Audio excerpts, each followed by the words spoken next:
అదే RTV app వార్తల్ని క్షణాల్లో చదివే అవకాశం ఉంటుంది. ఒక న్యూస్ పేపర్, ఒక టెలివిజన్ ఛానల్ మీ చేతుల్లో ఎప్పుడూ ఉంటాయి.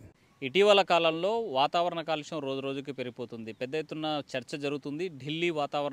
ఢిల్లీలో ఉన్నటువంటి వాతావరణ పరిస్థితి చూస్తే పెద్ద ఎత్తున పట్టణాలన్నీ కూడా కలుషితమైనవి. కాలుష్యం ఉంటే మరోవైపు నదీ పరివాహక ప్రాంతాల్లో ఉన్నటువంటి నదులన్నీ కూడా మురికి కూపంలా కనిపిస్తున్నాయి. మరో మూసిని తలపిస్తుంది కర్నూలులో పరివాహక ప్రాంతంలో ఉన్నటువంటి తుంగభద్ర నది. మనం ప్రస్తుతం కర్నూలు పట్టణానికి పక్కనే ఉన్నాము. ఇవి ఎగువ నుంచి కనిపించేటువంటి అక్కడ పారుతున్నటువంటి కాల్వ ఏదైతే ఉందో ఆ నీరంతా కూడా కర్నూలులో ఉన్నటువంటి ప్రధానంగా ఈ కాలువల నుంచి వచ్చేటువంటి వెదజల్లేటువంటి మురికి కూపంలా మారినటువంటి వాటర్ మొత్తం కూడా మనం కనిపిస్తున్నటువంటి ఈ ప్రాంతం అంతా ఇక్కడ కనిపిస్తోంది. చెత్త చెదారంతో పాటు కలుషితమైనటువంటి నీటి ప్రవాహం అంతా కూడా తుంగభద్ర నదిలో కలుస్తున్నటువంటి పరిస్థితి అయితే కనిపిస్తుంది. ఇక్కడ కనీసం ఒక క్షణం కూడా నిలబడలేనటువంటి పరిస్థితి కనిపిస్తుంది. దుర్గంధం వెదజల్లుతూ ఉంది, కంపు కొడుతున్నటువంటి పరిస్థితి ఉంది. తుంగభద్ర నది పూర్తిగా కాలుష్యమయం కావడంతో నదీ పరివాహక ప్రాంతాల్లో ఉన్నటువంటి పల్లె ప్రజలంతా కూడా కాలుష్యం నీరే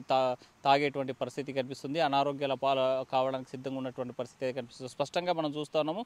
ఇది మనం చూస్తున్నటువంటిది మరో మూసీ నది, హైదరాబాదులో ఉన్నటువంటి మూసీ నది అనుకున్నారు, కానీ ఇది మూసీ నది కాదు, మూసీ కాలువ అంతకంటే కాదు. కేవలం తుంగభద్ర నది పరివాహక ప్రాంతం. తుంగభద్ర నది ప్రస్తుతం కాలుష్య కోరల్లో చిక్కుకుందని చెప్పడానికి స్పష్టంగా కనిపిస్తున్నటువంటి విజువలైజేషన్ మన వీడియో జర్నలిస్ట్ చంద్రశేఖర్ చూపిస్తున్నటువంటి విజువల్స్ మనం చూస్తున్నాం. మొత్తంగా చూసుకుంటే తుంగభద్రకి చాలా చరిత్ర ఉంది. తుంగభద్ర కృష్ణానదికి ప్రధానంగా ఉపనదిగా కొనసాగుతుంది. ఇది కర్ణాటకలో ప్రారంభమై ఇటు మనకి నాగార్జున సాగర్ వరకు పారుతున్నటువంటి వందల కిలోమీటర్లు పారుతున్నటువంటి ఈ నది కాలుష్య కోరల్లో చిక్కుకున్నటువంటి పరిస్థితి ఉంది.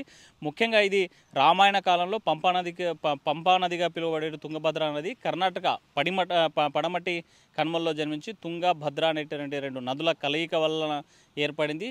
అక్కడి నుంచి ఇక్కడ దాకా పారుతున్నటువంటి ఈ నదీ పరివాహం మొత్తం కలుషితమవుతున్నటువంటి పరిస్థితి అయితే కనిపిస్తుంది. మనకు ఎదురుగా చూస్తూ ఉన్నాం. మరోవైపు నదిలో ఉన్నటువంటి ఇసుకను కూడా తవ్వేసి నీటి ఫిల్టరేషన్ కాకుండా ఉండేందుకు చేస్తున్నటువంటి పరిస్థితులు కూడా మనకు స్పష్టంగా కనిపిస్తున్నాయి. అయితే తుంగభద్ర ద్వారా వచ్చేటువంటి వాటరే సుంకేశ్వర డ్యామ్. ఆ సుంకేశ్వర డ్యామ్ దగ్గర 1 టీఎంసీ వాటరు కర్నూలు తాగునీటి అవసరాల కోసం ఏర్పాటు చేసుకున్నటువంటిది దీంతో ఈ ఎండాకాలం ఈ కలుషితమైనటువంటి నీటి ఎగువ ప్రాంతాల్లో ఉన్నటువంటి వరద ప్రవాహం తగ్గడము, సుంకేసులో నీటి స్టోరేజ్ కూడా అడుగెట్టిపోతున్నటువంటి పరిస్థితుల్లో ఒకవైపు కలుషితం, మరోవైపు నీటి కొరత ఏర్పడేటువంటి పరిస్థితి ఉన్నటువంటి నేపథ్యంలో కర్నూలు ప్రజలు ఈ తుంగభద్ర నది కలుషితం పైన ఏం మాట్లాడుకుంటున్నారు, అసలు పడుతున్నటువంటి ఇబ్బంది ఏంటి, ఇక్కడ ఎలాంటి దుర్గంధం వెదజల్లుతున్న అంశం మీద స్థానికులతో ఒకసారి మాట్లాడదాం. చెప్తాము. ఈ నది కాలుష్యం అయిపోతుంది, అసలు ఈ వాటర్ ఎక్కడి నుంచి వస్తున్నాయి, ఈ పరిస్థితి కారణం ఏంటి? మొత్తం ఇళ్ళల్లో చెత్త తెచ్చి ఇక్కడ పడేస్తున్నారు సార్. అంతా ఎక్కడి నుంచో ఇక్కడికి వచ్చి తాగుతారు, అది చేస్తారు సార్. అంటే ఇక్కడ చెత్త పారవేయకూడదని చెప్తుంటారు కదా, చెప్తుంటారు సార్, కానీ ఎవరు వినరు. అట్లే ఎవరు చెప్పినా కానీ మళ్ళీ వచ్చేస్తారు, అట్లే పాడేస్తారు. అట్లా సార్. కర్నూలు పై భాగంలో ఈ మురికి కాలువలు ఉన్నాయి కదా, ఆ వాటర్ అంతా ఎక్కడ పోతుంటాయి? ఇక్కడే సార్, ఇంకా స్టాకింగ్ అయిపోతుంటాయి ఎక్కడంటే అక్కడ. ఇట్లే నిలబడిపోతాయి, ఉన్న చోటనే నిలబడిపోతాయి. మరి ఇప్పుడు పూర్తిగా తాగలేని పరిస్థితి ఉంది, నిలబడలేని పరిస్థితి కదా, వాసన కొడుతుంది. అక్కడ ఈ నీళ్ళు తాగలరా? తాగలేరు సార్. అట్లే తెచ్చుకుంటారు, మినరల్ వాటర్ అట్లా తెచ్చుకుంటారు. ఇది ఇట్లా సార్ చెప్తే ఎవరు పట్టించుకోవడం లే. పైనుంచి అక్కడ పైన చూస్తే కాలువ మొత్తం పగిలిపోయింది, అది వాసన లేస్తుంది అంతా. ఇంకా చుట్టుపక్కల ఉండే వాళ్ళకంతా స్మెల్ ఎక్కువ అయ్యి సరిగా నైట్ పూట ఇంకా ఎక్కువ వస్తుంది సార్ స్మెల్. వచ్చి తాగుతారు ఎక్కువ జనాలు. ఇంకా అందులో ఏం చేస్తే బాగుంటుంది అంటారు? పట్టించుకోవాలి సార్, ఇంకా గవర్నమెంట్ ఉంటుంది కదా, వాళ్ళే పట్టించుకుంటే అవుతుంది. దుర్గంధం వెదజల్లుతుంది, అసలు తుంగభద్ర అనేది పరిస్థితి ఏంటి? మురికినదే పడుతుంది, దోమల బెడద. వచ్చే పిల్లలు కూడా రాకుండా అయినారు. తాంటపాడు కాశం నుంచి బడి పిల్లలు వస్తుండ్రి, సుమారు 60-70 మంది పిల్లలు వచ్చేటప్పుడు రాకుండా, కాలు పెడితే నా పెడుతుంది అలర్జీ. దానికి కూడా రాకుండా అరిగిలు కూడా పడకుండా బంద్ అయినాయి, ఆదాయం లేదు వాళ్ళకు. ఇప్పుడు పిల్లలు వస్తుంటే వాళ్ళకి ఆదాయం ఉంది, పిల్లలు ఆటోలో పోతున్నారు ఈ నీళ్ళకి భయపడి. ఇంకా ఆ పరిస్థితి అట్లా ఉంది. ఇంకా వాసన దోమలు మామూలే. ఇంకా ఒక్కటి ప్రజలది కూడా పెద్ద తప్పు ఉంది, తెచ్చి ఎట్లేస్తారని. పూలు తెచ్చేది ఎట్లేదు కవర్లు. అంటే ఊర్లో ఉన్న మురికి నీళ్ళు వస్తున్నాయి కదా, ఈ మురికి నీళ్ళని ఎక్కడ పోతున్నాయి? ఏట్లకే పోతున్నాయి. ఒకప్పుడు నీళ్ళు తాగుతుంటే, ఇప్పుడు నీళ్ళుగా కాలు పెట్టింది కదా, దాంట్లో కాలు పెట్టింది రాదు, అట్లా ఉంది. మరి ఇక్కడ కొన్నేళ్ల నుంచి ఇక్కడ జీవనం సాగిస్తున్నారు కదా, ఎటువంటి 3 ఏళ్ళు తప్పదు. మొండి ఇప్పుడు బయటికి పోతే 6-7 వేలు బాడిగా. మాదా మధ్యతరగతి బతికి, మధ్యతరగతి ఇంకా భయంకరమైంది. మా పరిస్థితి అట్లా ఉంది. దేవులం పూజారి నేను, దేవులం జీతం లేదు, భక్తులు ఇచ్చే దాంతో మేము బతుకుతున్నాం. ఏం చేస్తే బాగుంటుంది ఈ నది బాగుపడాలి అని చెప్పినారు గవర్నమెంట్ వాళ్ళు. ట్యాంక్ కడతాను, ఇక్కడ ఈ స్థలం తీసుకుని కడతాను చెప్పి ఇంతవరకు లేదు పరిస్థితి. ఇంకా వాళ్ళది గవర్నమెంట్ వాళ్ళే సంబంధం. మనం ఏం చేస్తాం చెప్పండి. ట్యాంక్ కడతామని చెప్పి ట్యాంక్ కడితే శుభ్ర అయితే నీళ్లు ఉడబద మాదిరిగా ఫిల్టర్ మాదిరిగా వస్తాయి, అంత బాగుంటుందని చెప్పినారు.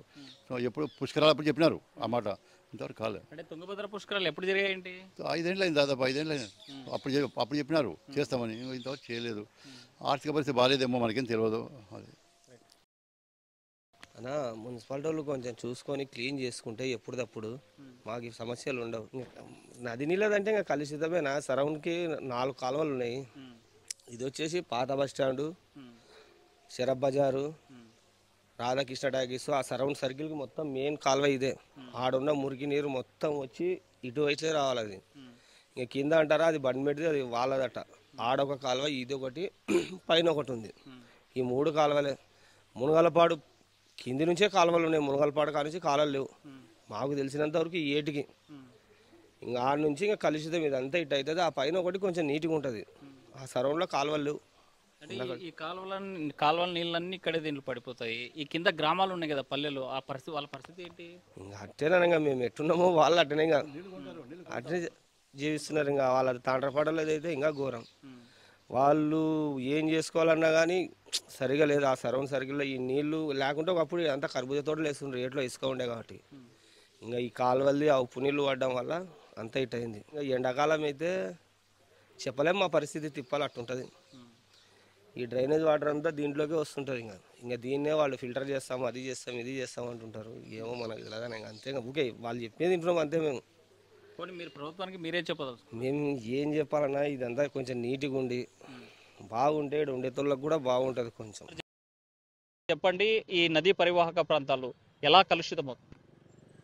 మేజర్గా మన ఏపీ ఆంధ్రప్రదేశ్లో ఈ కర్నూలు నగరానికి ఉన్నటువంటి వాతావరణం కానీ నదుల అనుసంధానం విషయంలో కానీ ఏ నగరానికి లేదు. చుట్టూ 2 నదులు, ఒక కెనాల్ ప్రవహిస్తుంది. నదులను ఈ యొక్క కలుషితం చేయడం వల్ల ఇక్కడ వంటి నగరంలో దుర్గంధం పెరిగి ఈగలు దోమల ద్వారా ప్రజలకు డెంగ్యూ, మలేరియా, టైఫాయిడ్ వంటి జబ్బులు వచ్చే అవకాశం ఉంది. ఇక్కడ ప్రధానంగా ఇది చూసుకుంటే ఇండ్లు పడగొట్టినా, షాపులు పడగొట్టినా, లేకపోతే ఏ వేస్టేజ్ నల్ల తీసుకొచ్చి నదులలో వేయడం వల్ల నదులు కుచించుకుపోతున్నాయి. అంతేకాకుండా హాస్పిటల్స్ కానీ, మాల్ సెంటర్స్ కానీ, లేకపోతే కాలేజీ హాస్టల్స్ కానీ, పెద్ద పెద్ద బిల్డింగ్లు కట్టుకున్నటువంటి వాళ్ళ యొక్క మురుగు నీరంతా ఈ నదులకు చేరి ఈ యొక్క నదులు మరింత దుర్గంధంగా మారిపోయింది. మేము హంద్రి, కేసీ కెనాల్, తుంగభద్ర నది ప్రక్షాళన కమిటీ అని చెప్పేసి ఒక ప్రజా సంఘాల ఆధ్వర్యంలో ఒక ఉమ్మడి కార్యాచరణ వేదికను మేము ఏర్పాటు చేసుకున్నాం. దానిపైన గత సంవత్సరం కాలం నుంచి మేము పోరాటం చేస్తున్నాం. మా పోరాటం ఫలితంగానే కొంత తొలగించినారు ఈ హంద్రి నదిలో. మళ్ళీ మున్సిపాలిటీ అధికారులకు కానీ, కలెక్టర్లకు కానీ మా యొక్క కమిటీ ద్వారా మేము చెప్తున్న విషయం ఏంటంటే, నదులను సుందరీకరణ చేయండి, నదుల్లో వేస్టేజ్ ఏవి ప్రవహించవద్దు, ఇక్కడ చెత్త చెదారాలను మనము వేయడం మానేసి, ఇంకోటి ఇప్పుడు టెక్నాలజీ వచ్చింది. ఎవరైతే పెద్ద పెద్ద అపార్ట్మెంట్లు కడుతున్నారో అక్కడ ఒక చిన్న సెంటర్ని ఏర్పాటు చేసుకోవచ్చు. ఆ యొక్క మురుగునీరుని శుద్ధి కేంద్రాన్ని, సెంటర్ని ఏర్పాటు చేసుకొని దాని ద్వారా నదుల్లోకి వేస్టేజ్ వదిలండి. అప్పుడు పర్యావరణం దెబ్బతినదు. వాళ్ళకేమో భూమి ఏమో విస్తారం కావాలి, ఆ మురుగునీరునేమో ప్రక్షాళన వద్దు. ఆ ప్రక్షాళన చేయకపోవడం వల్ల మనమంతా కలుషితం అయిపోతాం కదా. కాబట్టి ప్రజలకు అవగాహన కల్పించాల్సిన బాధ్యత ప్రభుత్వాలది ఉంది. ప్రభుత్వాలు కూడా ఏదైతే పట్టణీకరణ ప్రాంతాన్ని మనము సుందరీకరణంగా మార్చాలనుకున్నప్పుడు దానికి అనుగుణంగా నదులను ప్రక్షాళన చేసినప్పుడే ఆ నదుల ద్వారా కాలుష్యం కానీ, వాసన కానీ, దోమలు కానీ వెదజల్లకుండా ఉంటుందని చెప్పేసి మా డిమాండ్. కృష్ణాపరి రివర్ ప్రాంతం అంతా ఏదైతే ఉందో శ్రీశైలం వరకు, శ్రీశైలం తర్వాత నాగార్జున సాగర్ నుండి కింద ఏదైతే మన ప్రకాశం బ్యారేజ్ ఉందో ఆ ప్రకాశం బ్యారేజ్ వరకు కూడా కలుషితమయ్యే ప్రమాదం ఉంది అని చెప్పేసి దానిపైన మేము గ్రీన్ ట్రిబ్యునల్లో కేసు వేయడం జరిగింది. కొత్తగా చూసుకుంటే మొత్తం నదీ పరివాహక ప్రాంతాలు కలుషితం అవుతున్నాయి. దాన్ని శుద్ధి చేయాల్సినటువంటి అవసరం ఉంది, ప్రక్షాళన చేయాల్సినటువంటి అవసరం ఉంది. ఈ నీటి వనరులను కాపాడుకోవాల్సినటువంటి అవసరం ఉందని చెప్పేటువంటి పరిస్థితి ఉంది. సో కర్నూలు నగరంలో పట్టణంలో జనాభా పెరుగుతుంది. జనాభాకు అనుగుణంగా పట్టణీకరణకు సంబంధించిన ఏదైతే సుందరీకరణ పేరుతో జరుగుతున్నటువంటి దీంతో ఇక్కడ ఉన్నటువంటి నదీ జలాలను కూడా కాలుష్యితం చేయొద్దనేసి కోరేటువంటి పరిస్థితి అయితే స్పష్టంగా కనిపిస్తుంది. వీడియో చంద్రశేఖర్తో హుస్సేన్ టీవీ కర్నూలు. మరిన్ని వీడియోస్ కోసం ఛానల్ ని సబ్స్క్రైబ్ చేయండి. లేటెస్ట్ అప్డేట్స్ కోసం వాట్సాప్ ఛానల్ ని ఫాలో చేయండి. అండ్ లింక్ డిస్క్రిప్షన్ లో ఉంది.